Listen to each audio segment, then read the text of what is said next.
وبارك وسلم اللهم أنت ربي لا إله إلا أنت خلقتني وأنا عبدك وأنا على عهدك ووعدك ما استطعت أعوذ بك من شر ما صنعت أبوء لك بنعمتك علي وأبوء بذنبي فاغفر لي فإنه لا يغفر الذنوب إلا أنت سبحان الله وبحمده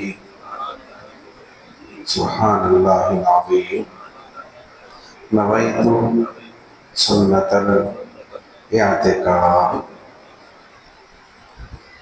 اللہ کی توفیق سے اس ہفتے والی درس تفسیر قرآن میں ہم حاضر ہیں. اللہ تعالی ہمارے حاضر ہونے کو قبول فرمائے اور ہمیں قرآن مجید کے نور سے مالا مال فرمائے. اعوذ باللہ من الشیطان الرجیم بسم اللہ الرحمن الرحیم الحمد للہ رب العالمین الرحمن الرحیم مالک یوم الدین. صدق اللہ علیہ. گزشتہ درس میں بسم اللہ الرحمن الرحیم کے بارے میں بیان کیا گیا تھا. آج اللہ کی توفیق سے الحمدللہ سورہ فاتحہ کا آغاز ہو رہا ہے. کیونکہ وقت ہوا ہے انشاءاللہ اختصار کے ساتھ بیان ہوگا، پھر باقی تفصیلات آئندہ درس میں شامل کریں گے. سورہ فاتحہ کا آغاز ہے اور آغاز جس لفظ سے ہے وہ لفظ ہے الحمد. الحمد کا جو لفظ ہے عربی قواعد کے اعتبار سے یہ مصدر کہلاتا ہے. کیا کہلاتا ہے؟ مصدر. حمد یحمد حمدا، باب سمیع یسمعوں سے یہ مصدر ہے عربی گرامر کے اعتبار سے. مصدر کہتے ہیں جس سے دوسرے الفاظ نکلتے ہیں. مصدر کا مطلب شادی ہونے کی جگہ، نکلنے کی جگہ. کیونکہ حمد سے پھر حمیدہ بنا، یحمد بنا، حامد بنا، محمود بنا، محمد بنا، جو بھی الفاظ بنتے ہیں حمد سے بنتے ہیں. تو یہ مصدر ہے. نہیں کیا ہے؟ مصدر. اور اس لفظ الحمد سے سورہ فاتحہ کا آغاز ہے اور اس کا ترجمہ ہے الحمد. اس میں جو الف لام ہے، الف لام الحمد، اصل میں تو ہے حمد، اس پہ داخل کیا گیا الف لام تو الحمد بن گیا. یہ جو الف لام آتا ہے عربی زبان میں اس کے بھی معنی ہوتے ہیں، اس کے بھی کئی صورتیں ہوتی ہیں. اگر تفصیل میں جائیں گے جو لوگ واقف ہیں، الف لام کی بھی قسمیں ہوتی ہیں. الف لام اسمی ہوتا، حرفی ہوتا. حرفی بلکہ حرفی کی دو قسمیں ہوتی، زائدہ، غیر زائدہ. پھر غیر زائدہ کی 4 قسمیں ہوتی، جنسی، استغراقی، عہد خارجی، عہد ذہنی. دیکھنے میں تو الف لام دکھتا لیکن ہر الف لام ایک جیسا نہیں ہوتا معنی کے اعتبار سے. ہر الف لام کا معنی الگ ہے، اس کی شان الگ ہے اور اس کا اعتبار کرتے ہوئے ترجمہ کرنا پڑتا.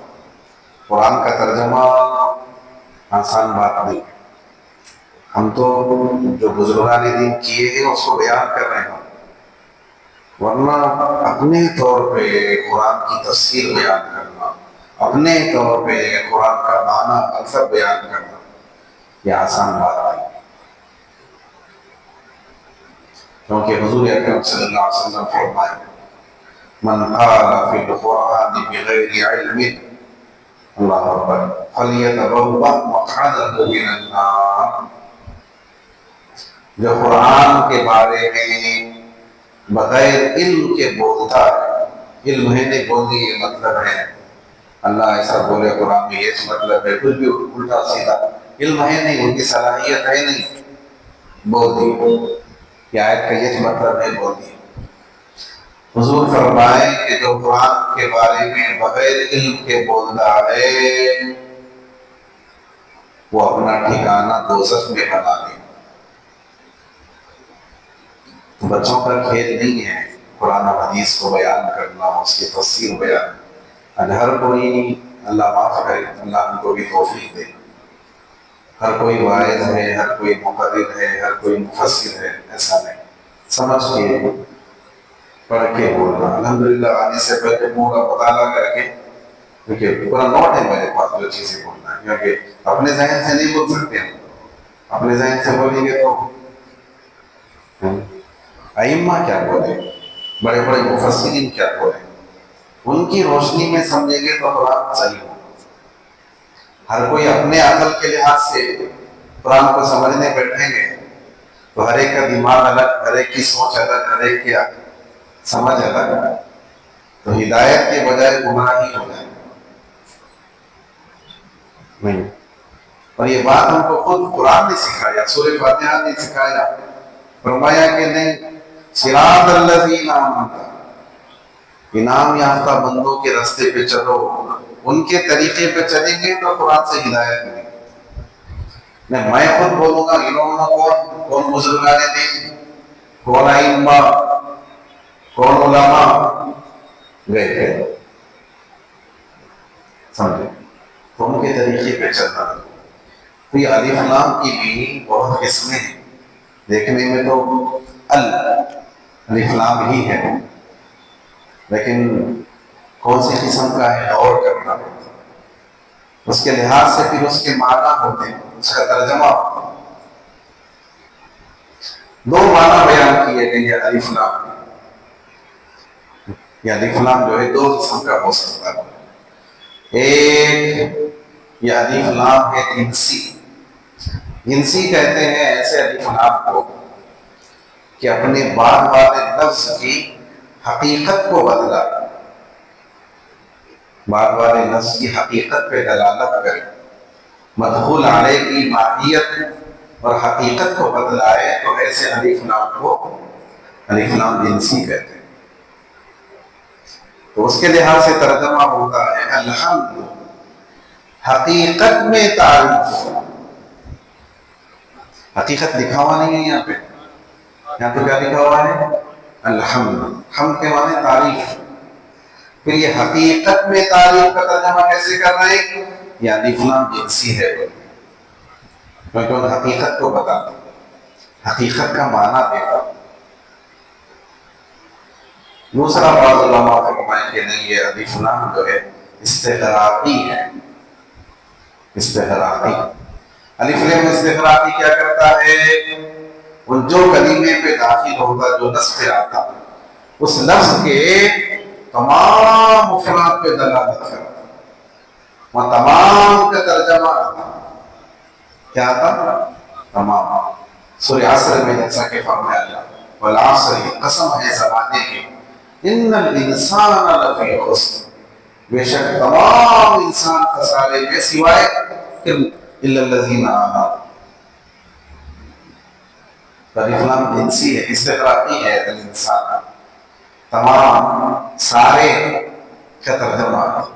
تو علماء فرمائیں کہ الف لام الحمد میں استغراقی ہے، تو ترجمہ ہے تمام تعریف، تمام لکھا ہوا نہیں ہے یہاں پہ، لکھا ہوا ہے کیا؟ تمام کا لفظ، جمیع کا لفظ، کل کا لفظ نہیں، نہ کل ہے، نہ تمام ہے، نہ جمیع ہے، پھر تمام کا ترجمہ کیسا کریں؟ وہ الف لام کی وجہ سے، وہ الف لام میں جو ہے تمام کا معنی پوشیدہ ہے، کیونکہ یہ الف لام استغراقی ہے، تمام کا ہر طرح کی تعریف اس کے لیے ہے للہ، اللہ کے لیے۔ اور سوال ہوتا بھی ہے حقیقت میں تعریف اللہ کے لیے ہے کیوں؟ کیونکہ حقیقت میں وہی تعریف کا مستحق ہے، اسی نے سب کو پیدا کیا، وہی خالق کائنات ہے۔ اس کی تعریف نہیں ہے تو پھر کوئی بھی قابل تعریف نہیں ہے۔ دوسرا فرمایا گیا یعنی حقیقت میں تعریف اس لیے، دوسروں کی تعریف ہو سکتا ہے کہ غلط بھی ہو، جھوٹی تعریف بھی ہوتی، خوش کرنے کے واسطے بھی تعریف ہوتی، تعریف کے مستحق نہیں رہتے پھر بھی تعریفیں چلتی رہتی، اللہ معاف کرے نہیں، لیکن اللہ کی تعریف تو حقدار ہے، حقدار حقیقت ہے، وہ تعریف کا مستحق ہے۔ دوسرے مستحق ہونا نہیں ہونا ضروری نہیں ہے، نہیں، اور کبھی مستحق نہیں ہوتے اور چاہتے کہ میری تعریف ہو، یہ بری بات ہے۔ اپن کام کرے نہیں ہو، لوگ سمجھ رہے یوں ہی کرے بول کے ماشاءاللہ بہت اچھا کرے آپ، خوش بھی ہو رہا ہے کہ میری تعریف ہو رہی ہو، ارے بھائی میں نہیں کر رہا، یہ بول دینا، کیونکہ قرآن میں آئے تھے وَلَا تَحْسَبَنَّ الَّذِينَ يَفْرَحُونَ وَلَا تَحْسَبَنَّ الَّذِينَ يَفْرَحُونَ بِمَا آتَاهُمُ اللَّهُ مِنْ فَضْلِهِ، اور دوسری آیت یعنی اللہ تعالیٰ فرمائیں کہ وہ لوگ جو چاہتے ہیں کہ يَحْمَدُوا بِمَا لَمْ يَفْعَلُوا، جو چاہتے ہیں کہ جو کام کیے نہیں اس پہ ان کی تعریف ہو جائے، جو کام کیے نہیں اس پہ ان کی تعریف ہو جائے چاہتے ہیں۔ وَلَا تَحْسَبَنَّهُمْ بِمَفَازَةٍ مِّنَ الْعَذَابِ، تو ایسے لوگوں کو آپ دوزخ سے بچنے والے مت سمجھیے، دوزخ میں جانے والے ایسے۔ پہلے تو بزرگان نے فرمائے اپنی تعریف پسند نہیں ہونا، اپنی تعریف پسند نہیں ہونا، دوسروں پہ تنقید پسند نہیں ہونا، کیونکہ انسان کو اپنے اچھائیوں پہ نہیں برائیوں پہ نظر رکھنا۔ حضور فرمائے کہ اگر کوئی تمہارے منہ پہ تعریف کرا، تو یہاں تک حدیث میں ہے کہ پتھر مارو اس کو، مطلب ان تعریف کرے گا تمہارے کو غرور پیدا ہوگا، تکبر پیدا ہوگا، تو پورے عمل برباد ہو جائے گا۔ ہاں اگر وہ کیفیت نہیں ہے تو الگ ہے، اسی لیے کہا گیا کہ بڑھانا چڑھانا ہم تو وہ ہیں، آپ تو اللہ کے ولی ہیں، آپ جنت، یہ باتیں نہیں کرنا، وہ ہوں گے نہیں ہوں گے وہ بات کی بات، تمہارے بولنے سے کچھ ہونے والا نہ تعریف پسند رہنا نہ بنا تعریفیں کرتے رہے۔ حضور تشریف فرماتے صحابی کے دوسرے صحابیوں کی تعریف کریں، حضور فرمائے تم تو اس کی گردن کاٹ دیے گئے، کیونکہ انہوں میری تعریف ہو رہی گئے، ریاکاری آ گئی گئے، بہت بڑا مسئلہ ہے تعریف۔ ہاں حقدار اگر ہے کوئی تعریف کا تو رب العالمین۔ دوسرا ہے الحمد میں الف لام استقرار، تمام تعریفیں اللہ کی۔ اگر میں آپ کی بھی تعریف کروں تو اللہ کے لیے، مسجد کی تعریف کروں تو اللہ کے لیے، مدرسے کی تعریف، یہاں تک کہ یہ بیچ کی تعریف بھی کروں تو اللہ کے لیے، فون کی تعریف کروں تو اللہ کے لیے، سب تعریفیں اللہ کے لیے۔ یہ کیسا بن فون کی تعریف کرے تو اللہ کی تعریف کیسا ہوگی، مسجد کی تعریف کرے تو اللہ کی کیسا ہوگی؟ وہ فرمائے کہ بھائی مصنوع کی تعریف صانع کی تعریف ہوتی ہے۔ آپ بولے ٹیبل کیا اچھا ہے، مطلب ٹیبل کی تعریف نہیں ہے، وہ بنانے والے کی تعریف۔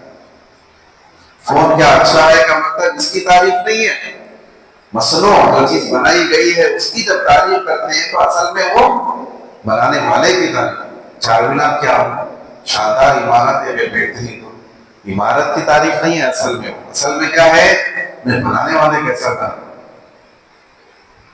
نہیں، مصنوع کی تعریف جو ہے صانع کی تعریف ہوگی، بنانے والے کی تعریف، تو ہو کے ہوگا ہی ہے۔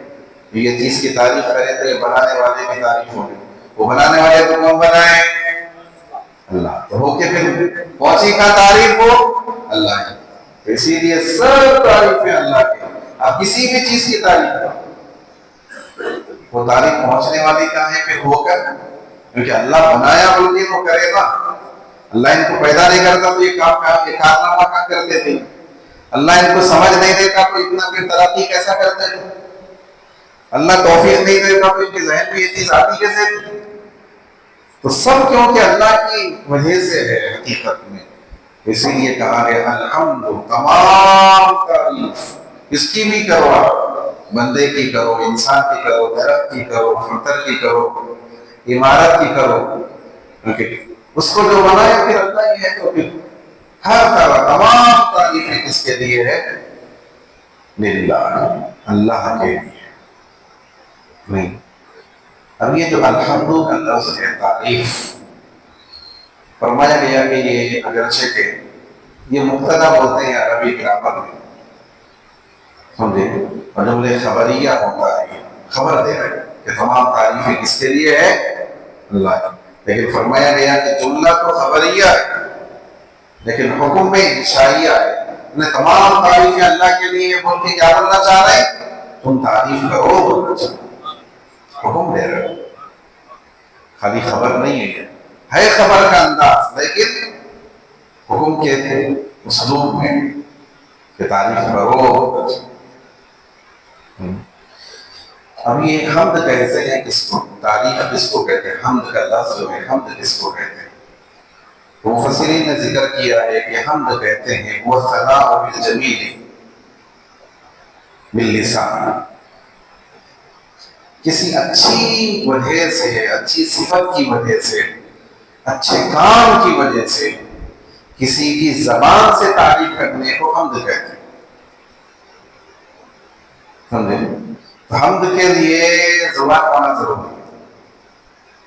حمد ہوتی ہے زبان سے، کسی اچھے وصف پر، وہ ثناء بالجمیل، اچھے طریقے سے کسی کی تعریف کرنا، سمجھے، اچھے کام پر، لیکن کیسے؟ باللسان، زبان کے ذریعے. ایک ہے حمد اور دوسرا ہے شکر. ایک ہے حمد اور دوسرا ہے شکر. دونوں میں فرق ہے. کیا ہے؟ حمد میں، شکر میں فرق ہے. حمد خاص ہے اس لحاظ سے کہ حمد صرف زبان سے ہوتی، ہاتھ پیر سے نہیں ہوتی. اور شکر کے لیے زبان ضروری ہے. شکر زبان سے بھی ہوتا، ہاتھ پیر سے بھی ہوتا، ہر طریقے سے ہوتا. شکر زبان سے ہی ہونا ضروری نہیں، زبان سے بھی ہو سکتا، جزاک اللہ بول دیا، شکریہ بول دیا، نہیں، لیکن زبان سے ضروری نہیں ہے شکر. اس لیے بزرگان دین فرمائے کہ اللہ کی نعمتوں کا حقیقت میں شکر یہ ہے. ایک تو شکر کیا ہے؟ اللہ نعمت دیا تو اللہ تیرا شکر ہے، الحمدللہ کر، الحمدللہ بولنا تو شکر ہے، حضور کو فرمائے. لیکن شکر کے لیے زبان ضروری نہیں ہے. بزرگان دین فرمائے کہ اللہ کی نعمتوں کا حقیقی شکر یہ ہے، اللہ ہاتھ دیا، شکر ادا کرنا چاہے، اللہ کا شکر ہے، ہاتھ دیا، پیر دیا، صحت دیا، اچھی صلاحیت دیا، اچھا علم دیا، نہیں. تو فرمائے کہ اللہ کی نعمتوں کا حقیقی شکر یہ ہے. ایک تو زبان سے شکریہ شکریہ بولنا اللہ تیرا، یہ تو ہے، لیکن یہ حقیقی نہیں ہے. وہ حقیقی شکر یہ ہے کہ ان نعمتوں کو اللہ کی اطاعت میں استعمال کیا جائے، نافرمانی میں استعمال نہ کیا جائے. آنکھ کا شکر ادا کرنا چاہ رہے ہیں آپ، زبان سے بولنا بھی شکر ہے، اللہ میرے کو بینائی دیا، دیکھنے کی صلاحیت، لیکن حقیقی شکر یہ ہے آنکھ کا کہ آپ آنکھ سے اچھی چیزیں دیکھیں، گناہ کی چیزیں نہ دیکھیں. زبان کا شکر ادا کرنا چاہتے ہیں تو اس کا حقیقی شکر یہ ہے کہ زبان سے اچھی باتیں کریں، قرآن پڑھیں، ذکر کریں، ایسا کام نہ کریں جو اللہ کی نافرمانی، تو اس کو حقیقت میں شکر ہو. تو حمد جو ہے زبان سے ہی ہوتی، شکر کے لیے زبان ہونا ضروری نہیں ہے. نہیں، تو حمد خاص ہو گیا کیونکہ زبان سے ہے. شکر عام ہے کیونکہ زبان سے بھی ہوتا، کوئی کچھ دیے تو آپ دے دیے، اس کے بدلے میں تو وہ بھی شکر ہے. ہاں، لیکن شکر کے لیے نعمت کا ہونا ضروری ہے. شکر کسی نعمت پہ ہوتا ہے، شکر خاص ہے اس اعتبار سے کہ شکر کس کے بدلے میں ہوتی، کوئی نعمت ملی تو اس کے بدلے میں شکر ہے۔ حمد کے لیے نعمت ہونا ضروری نہیں، اللہ کی تعریف کر رہے ہیں آپ ہے، اور ہر لمحہ اس کی نعمت ہے، لیکن ضروری نہیں ہے حضور کی شان بیان کر رہے ہیں آپ۔ شکر کا مطلب کوئی نعمت کے بدلے میں، حمد کے لیے نعمت کا بدل ہونا ضروری نہیں ہے۔ کوئی ہستی رہتے مطلب مثال ہے، دنیا کے کونے میں ہو گیا، کبھی ملے بھی نہیں، کوئی اچھی شخصیت ہے بول کے آپ ان کی تعریف کر رہے ہیں، نہیں، ہم بیان کر رہے ہیں، ہم کے معنی تعریف لغوی اعتبار سے۔ تو شکر کے لیے نعمت، ہم کے لیے نعمت ضروری نہیں۔ اور پھر غور کرنے کی بات ہے کہ آغاز کس سے ہو رہا؟ الحمد سے۔ قرآن مجید میں آپ دیکھیں گے اللہ توفیق دیا تھا، عذاب کا بھی ذکر ہے، کافروں کی مذمت بھی ہے، فرعون کے بارے میں اس کے خلاف بھی ہے، لعنت کا بھی ذکر ہے، نہیں، لعنت اللہ علی الکاذبین، اللہ کی لعنت ہے جھوٹے لوگوں پر، شیطان کا بھی ہے، سب چیزیں ہیں، لیکن آغاز کس سے ہے؟ حمد سے، کیونکہ اللہ کو تعریف پسند ہے، حمد پسند ہے، کیا ہے؟ حمد پسند ہے۔ اور پھر اس میں پیغام ہے ہمارے لیے، دو قسم کی فکر ہوتی، سوچ ہوتی، ایک تنقیدی فکر ہوتی، دوسروں کی مخالفت، دوسروں سے ٹکر، سمجھے، دوسروں سے مقابلہ، ایک مثبت سوچ ہوتی، اچھائی، اچھائی کا پیغام۔ تو ہم کا لفظ بتا رہا ہے کہ ہمیشہ اپنے ذہن میں کیا رکھو، دوسروں کی تنقید، دوسروں پہ لعنت، دوسروں کو یہ نہیں، اچھی سوچ رکھو، تعریف، خیر، بھلائی، یہ سوچ بناؤ۔ کہ صحابی آ کے حضور سے پوچھے یا رسول اللہ شر کیا ہے بتائیے مجھے، کیا بولے؟ شر۔ حضور فرمائے سلونی عن الخیر، ارے بھائی مجھ سے خیر کا پوچھو، شر کا کیا پوچھو، اپنے سوچ خیر کی رکھو نا، تھوڑی جو ہے شر کیا ہے اور کس سے لڑنا ہے، اچھا سوچو بھائی، کسی کو سنوارنے کی کوشش کرو، بھگانے کی نہیں۔ نہیں، کوئی بگڑ گیا ہے تو یہ سوچو اس کو مارنا کیسا ہے، یہ سوچو اس کو سدھارنا کیسا ہے، یہ بزرگ سے پوچھے گا، بس شدت کی مزاج سے کیا ہوا، تب حضرت یہ بتاؤ جو بے نمازی ہے اس کا کیا حکم ہے، کیا بولتے لوگ، شرابی کا کیا حکم ہے، گھر میں رکھنا نہیں رکھنا، ماں باپ کو بھگا دینا ہے، سمجھے، ایسا رہتا، سختی رہتی ہوتا۔ تو مجھے ایک بزرگ سے کہ بے نمازی کا حکم کیا ہے، بولیے، میں بولنا چاہ رہا کہ قتل کرنا ہے، مارنا ہے، کیا کرنا ہے، سلام علام سب چھوڑ دینا ہے، اس سے ملنا نہیں ہے، جلنا نہیں ہے، حکم کیا ہے بے نمازی کا؟ تو بزرگ بولے گا، دل والے تھے اہل دل، انہوں نے بولے بے نمازی کا حکم یہ ہے کہ اس کو پکڑ کے نماز کو لے جانا ہے، کیا بولے؟ اس کو ساتھ میں نماز کو لے جانا۔ انہوں کیا سوچ رہے؟ بھگانا کیا ہے، بولنا کیسا ہے، مارنا کیسا ہے، بولے ساتھ میں لے جانا، بولے یہ حکم ہے۔ تو سوچ مثبت ہونا، حمد کی ہو، قرآن کا پہلا لفظ الحمد ہے، تو ان کا اپنی سوچ کو منفی مت بناؤ، اختلاف کی مت بناؤ، مذمت کی مت بناؤ، بلکہ اچھائی کی، خیر کی، تعریف کی بناؤ۔ کتنی اچھی بات ہے۔ ہاں اگر ضرور وہ تو آئیں گے باتیں، آپ بولیں گے مطلب مذمت کرنا ہی نہیں ہے کسی کی، وہ تو کرنا ہے، غلبہ یہ چیز کا رہتا ہے۔ ہاں اگر ضرورت ہے، ضرورت رد کرنا ہے، تو اختلاف جو بھی حدود ہے، طریقے، لیکن فکر تو یہ ہوگا۔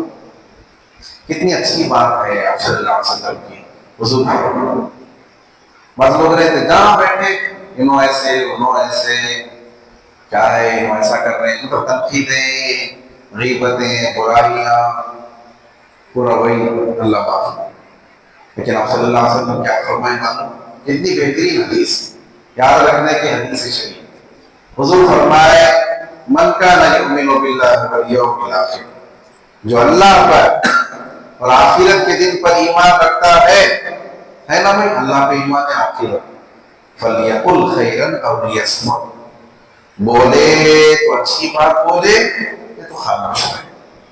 یہ شر کے باتیں کیوں، فتنوں کے باتیں کیوں، بیدہ اختلافات کے باتیں کیوں؟ اللہ پہ اور اگر آخرت پہ ایمان ہے تو بولو تو اچھی بات بولو بھائی، تو خاموش رہو۔ بولنا ضروری ہے کیا؟ ٹھیک ہے، کوئی اچھی بات نہیں ہے تو خاموش رہو۔ فَلْيَقُلْ خَيْرًا أَوْ لِيَصْمُتْ، کتنا سکون ہے اس میں۔ بولو تو خیر کی بات کرو، کسی کی بھلائی کی بات کرو، برائی کی بات مت کرو، یا خاموش ہو گے۔ تو حمد کا لفظ آغاز سورہ فاتحہ کے ابتدائی، قرآن کا آغاز حمد سے، تو اللہ کے پاس اگرچہ کہ آپ دیکھیں گے شدید عذابوں کا ذکر ہے، منع وہ نہیں ہے، انکار نہیں ہے، لیکن آغاز حمد سے ہے، تو مطلب اپنی سوچ میں بھلائی کو ترجیح دو، دوسروں کی اچھائی کو، تعریف کو ترجیح دو۔ ہاں اگر ضرورت ہے تنقید کرنے کی وہاں پہ کرو، لیکن سوچ تو تعریف کی ہونا، یہ ہونا کہ سب کا بھلا ہو جائے، سب اچھے ہو جائے، اللہ میرے دشمنوں کو بھی اچھا رکھیے، وہ تم سے غلطی ہو گئی اللہ ان کو بھی معاف کر دے، نہیں ان کو تو سزا ہونا ہی ہونا، سمجھ حضور کو کتنا ستایا، نہیں طائف میں پتھر برسائے گئے، بھگایا گیا، بچوں کو لگایا گیا، آپ صلی اللہ علیہ وسلم لہو لہان ہو گئے، اتنا خون بہا کہ آپ کے نالے نے پاک جو ہے خون سے بھر گئے، اب اس سے کیا زیادہ ہو سکتا، لیکن حضور کی زبان پہ کیا تھا، فرشتہ آ گیا، پہاڑ، اگر آپ حکم دیں تو یہ دو پہاڑوں کو ملا دیں گے یہ بستی ختم ہو جائے گا۔ حضور کیا فرمایا، نہیں میں رحمت بن کے آیا ہوں، لعنت کرنے والا بن کے نہیں آیا، اور یہ الفاظ حضور کی زبان پہ تھے، اللہم اغفر لقومی فإنہم لا یعلمون، اے اللہ میری قوم کو معاف کر دیں، ان کو پتا نہیں ہے، نہیں جانتے میری قوم۔ تو یہ سوچ رکھنا، سامنے والا آپ کا دشمن بھی انہیں سوچنا کہ شاید کیا غلط فکر ہو گئی تھی اس کو، کیا شیطان بھٹکا دیا کہ نہیں معلوم، سمجھے، فیصلے نہیں کرنا، نہیں ان کو خرابی ہے، ان کو دوزخ میں جانے والا نہیں، اچھا گمان کرو، حسن الظن من حسن العبادۃ، اچھا گمان حضور فرمائے بہترین عبادت کا حصہ، اچھا سوچو، کوئی وعدہ کر کے وعدہ نبھایا نہیں تو فوری یہ مت سوچو ہم تو میرا دشمن بن گیا، ہم تو میرے کو نقصان نہیں، ہو سکتا کیا مجبوری آ گئی نہیں معلوم، اچھا پہلو نہیں کا، اللہ کو پسند ہے تم دوسروں کو معاف کریں گے اللہ تم کو معاف کرے گا، خیر کا ذہن ہونا، کیا ہونا، تعمیری ذہن ہونا، تنقیدی ذہن جتنا ہو سکے نہ تنقید سے، مذمت سے، اعتراضات سے بچنا، اگر ضروری ہے تو الگ بات نہیں، ورنہ ذہن تو یہ رہنا کہ بھائی شرط بولے نا کہ بانی جان میں نظام عادی رحمہ بھی لکھی، اولیاء اللہ کسی پہ لعنت نہیں کرتے، اولیاء اللہ کے مزاج میں علماء پہ چلتا، تو ایسا ہے، تو غلط ہے، تو حق پہ ہے، میں باطل، یہ بحثیں چلتی، علماء اہل علم میں ہو سکتا، اہل دل جو ہوتے ہیں اولیاء میں کسی پہ لعنت نہیں کرتے، ان کا مزاج بھگانے کا نہیں ہوتا، قریب کرنے کا ہوتا، اس لیے ہر کوئی آتا ان کے پاس نہیں، ان کے مزاج میں سخاوت رہتی، ان کے مزاج میں معافی رہتی، درگزر رہتا، دل کے صاف رہتے، ویسے ہی ہونا چاہیے۔ تو الحمد کا لفظ بتا رہا ہے کہ سوچ ہمیشہ تعریف کی بناؤ، تنقید کی نہیں، تو حمد اور شکر بھی فرق ہے، شکر نعمت کے مقابل، اور حکم یہ ہے، اور الحمدللہ کہنا خوش ہو ہے، حضور فرمائے، اور حمد ایسی چیز ہے اللہ کو بہت پسند ہے، انشاءاللہ اگلے درس میں اس کی تفصیل کی طرف جائیں گے کہ ہم کتنا پسند ہے اللہ کو، اور شکر ہے تو شکر کرنے کے طریقے کیا ہیں، اور صحیح طریقے سے تو پوری نعمتوں کا شکر نہیں ہو سکتا اللہ کا، تو کیا کرنا چاہیے، کون سی دعا ہے کہ وہ پڑھیں گے آپ تو دن بھر کی نعمتوں کا شکریہ ادا ہوگا، دعا ہے انشاءاللہ اگلے درس میں اس کی تفصیل بیان کریں گے، اللہ تعالیٰ ہم سب کو اس کا شکر بجا لانے کی توفیق عطا فرمائے۔ اللہ کے لیے حمد ہے، یہ اللہ کے لیے شکر ہے کہ اس نے ہمیں توفیق عطا فرمائی اس کے کلام مجید کو پڑھنے اور سننے کی۔ اللہ تعالیٰ قرآن مجید کے فیضان سے ہم سب کو مالا مال فرمائے، قرآن کے صدقے میں ہماری مغفرت فرمائے، ہمارے گناہوں کو معاف فرمائے، ہر فتنوں سے ہر شر سے ہماری حفاظت فرمائے، ہمیں وقت کی قدر کرنے کی توفیق عطا فرمائے۔ اللہ ہماری مغفرت فرمائے، ہمارے والدین کی مغفرت فرمائے، تمام امت مسلمہ کی مغفرت فرمائے، اور اللہ تبارک و تعالیٰ ہر طرح کے بیماریوں سے، بلاؤں سے، آفتوں سے ہم سب کی حفاظت فرمائے، ہماری اولاد کو ہماری حقوں کی ٹھنڈک بنائے۔ اللہ تعالیٰ ہم سب کو اپنی رحمتوں سے نوازے۔ اس قرآن کے درس کی برکت سے، اس کے صدقے میں اللہ تعالیٰ فلسطین کے مسلمانوں کی مدد فرمائے، وہاں کے بچوں کی حفاظت فرمائے، وہاں کے خواتین کی حفاظت فرمائے، بوڑھوں کی، نوجوانوں کی حفاظت فرمائے، انہیں کامیابی نصیب فرمائے، دشمنوں کے منصوبوں کو ناکام فرمائے۔ اللہ تعالیٰ ہمارے جمع ہونے کو قبول فرمائے، آمین۔ وصلی اللہ تعالیٰ وسلم علی خیر خلقہ سیدنا محمد وعلی آلہ واصحابہ اجمعین، والحمد للہ رب العالمین۔ السلام علیکم ورحمۃ اللہ وبرکاتہ۔